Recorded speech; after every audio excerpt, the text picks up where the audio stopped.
The United States is the wealthiest, most rapidly industrializing nation in the Western Hemisphere. Its citizens are prosperous.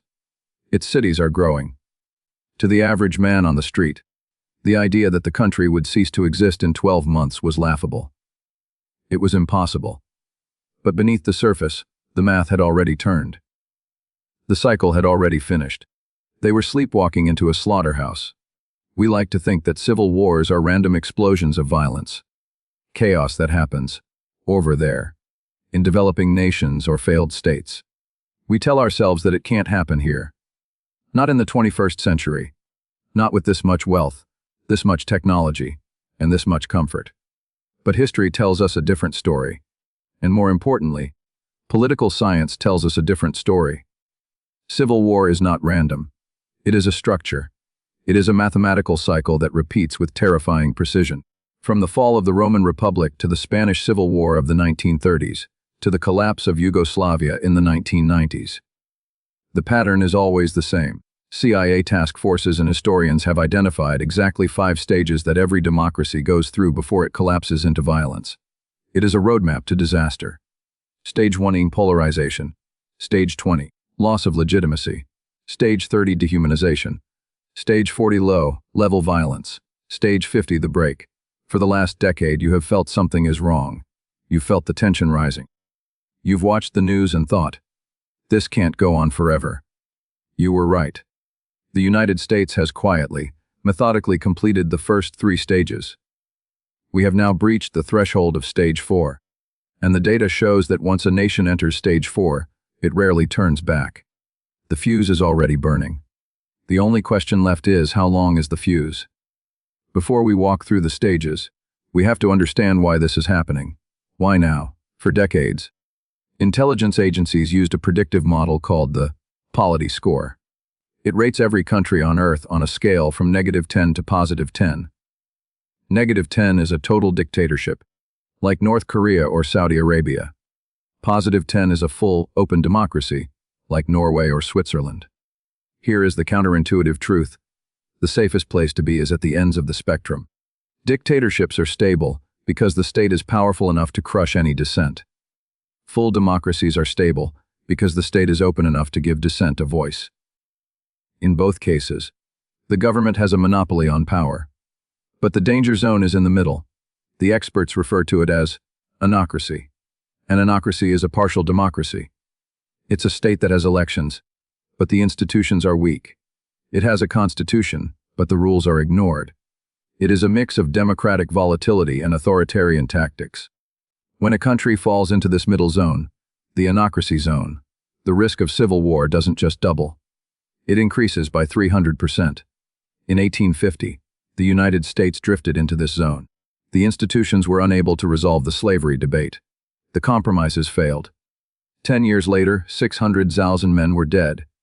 Today, the data suggests we are back in the anocracy zone. Trust in our institutions has collapsed. The rules of the game are being rewritten.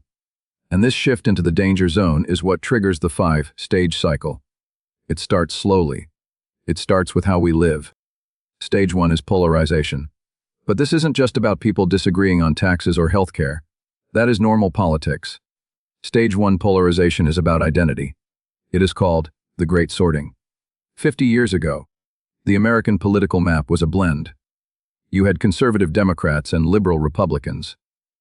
You had union workers who voted right and business owners who voted left. But more importantly, you lived next to them. You went to church with them. Your kids played on the same sports teams. That world is gone. Over the last 30 years, we have physically and socially separated ourselves. We have moved into landslide counties. If you look at the voting maps, we no longer see a purple country, we see deep red and deep blue archipelagos that have nothing in common. This geographical separation creates an echo chamber. When you never interact with the other side, in real life, your only exposure to them is through the screen, through the filter of media that thrives on conflict.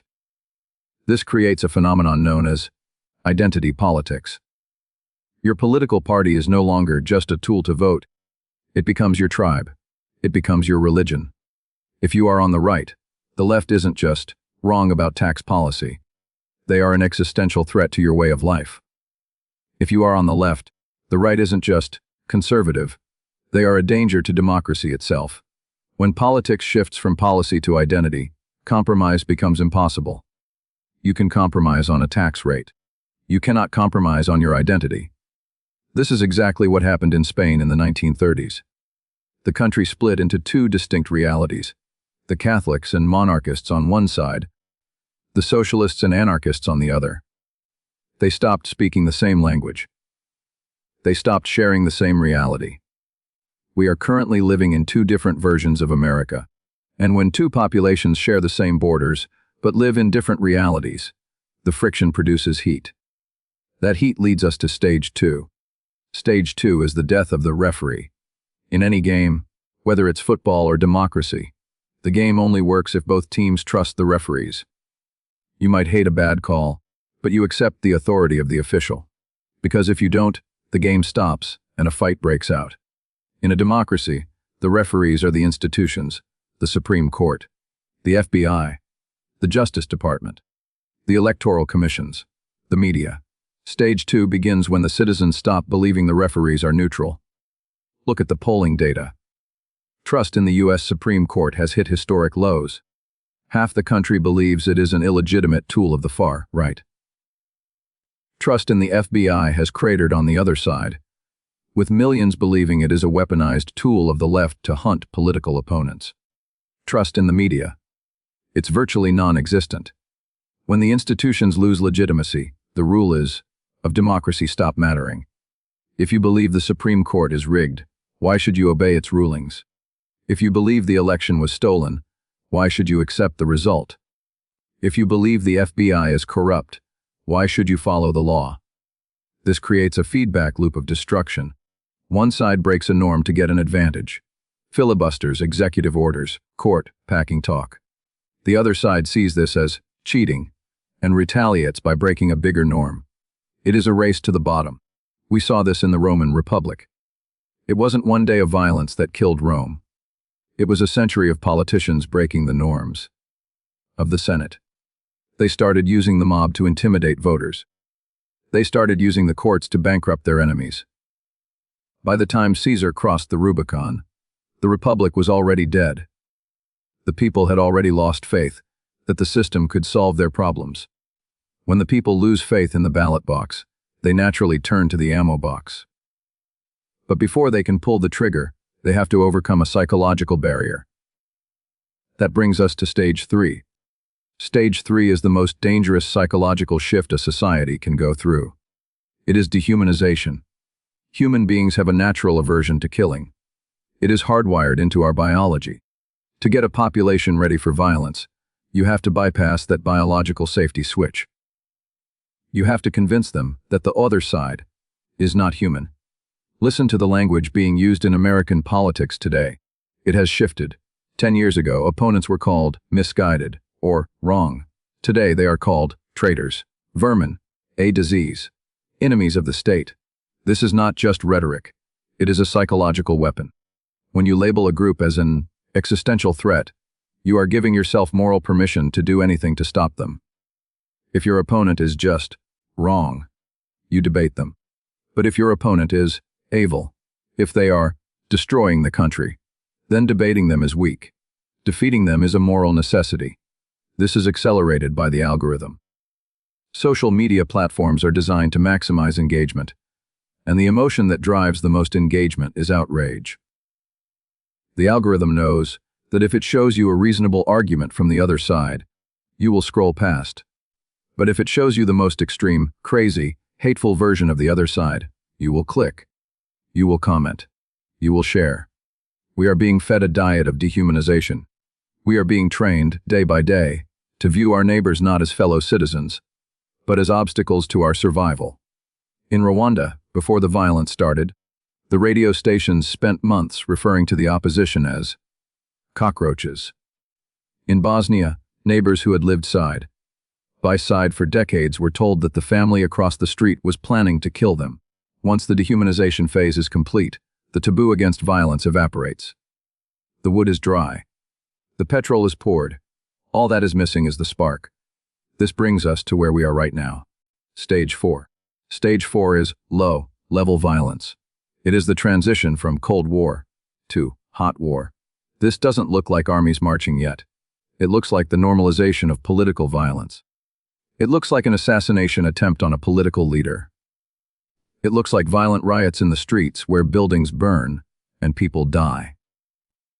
It looks like militias are patrolling state capitals with rifles. In a healthy democracy, political violence is shocking. It stops the nation. In a stage 4 democracy, political violence becomes background noise. We scroll past it. We get used to it. We have seen the warning signs flashing red. We have seen a violent assault on the U.S. Capitol. We have seen widespread arson and looting during political protests. We have seen plots to kidnap governors. We have seen hammers taken to the skulls of politicians' spouses. And perhaps most terrifyingly, we have seen the rise of paramilitary groups. The sheer number of guns purchased in the United States in the last 4 years is unprecedented. But it's not just the number of guns, it's who is buying them. It is no longer just hunters and hobbyists. It is first-time buyers purchasing for self-defense against political instability. Stage 4 is the point of no return. This is the moment where the lone wolves start acting. But eventually, the lone wolves organize into packs. The threshold for Stage 5 is when the government loses its monopoly on violence. When the police retreat. When the state can no longer guarantee your safety, you turn to your tribe for protection. And that is when the dam breaks. So, what does Stage 5 look like? This is where our imagination fails us. When Americans hear Civil War, they think of 1861. They think of the blue and the gray. They think of General Lee and General Grant. They think of 2 massive armies meeting in a field in Pennsylvania. That is not what a second American Civil War looks like. We need to stop thinking about 1860 and start thinking about the Troubles in Northern Ireland, or the years of Lyd in Italy, or the insurgency in Iraq. A modern civil war in a high-tech surveillance state is not a war of armies. It is a war of chaos. It looks like a grid attack. A handful of coordinated attacks on electrical substations that leave a city without power for weeks. It looks like a supply chain disruption. Truckers are refusing to deliver food to cities that voted the wrong way. It looks like targeted assassinations of judges, sheriffs, and journalists. It looks like no-go zones, areas of the country where federal authority simply doesn't exist anymore, run by local militias or political gangs. It would be a hybrid war. Cyber attacks mixed with physical terrorism. It would be neighbor against neighbor. It would be a complete breakdown of the economy, the internet, and basic services. The scary reality of Stage 5 is that there is no front line. The front line is everywhere. The front line is your school board. The front line is your grocery store. In Syria, the civil war didn't start with a bang. It started with protests, then riots. Then the government overreacted. Then the opposition got guns. Then the army fractured. It was a slow slide into hell. The United States is currently teetering on the edge of Stage 4. The cycle is nearly complete. But here is the most important thing to understand about this cycle. It is not a prophecy. It is a warning. History shows us that nations can turn back from the brink. We have done it before. The 1960s were a period of intense polarization, assassinations, and bombings. We were in Stage 4 then, too. But we stepped back. We managed to de-escalate. How? By recognizing the trap. The cycle of civil war feeds on our blindness. It feeds on our belief that the other side is the problem. But the real enemy is the cycle itself. The real enemy is the process of dehumanization that makes us believe violence is the only solution. The structure of collapse is mathematical, but the choice to participate is human. We are standing on a precipice. The ground beneath our feet is crumbling. The institutions that held us up for 250 years are buckling under the weight of our division. We can see the fall. We know the stages. The question is no longer, can it happen here? The question is, what are you going to do now that you know it is happening? Because the scariest part of a civil war isn't the fighting. The scariest part is that 50% of the population doesn't realize the war has started until it is knocking on their front door.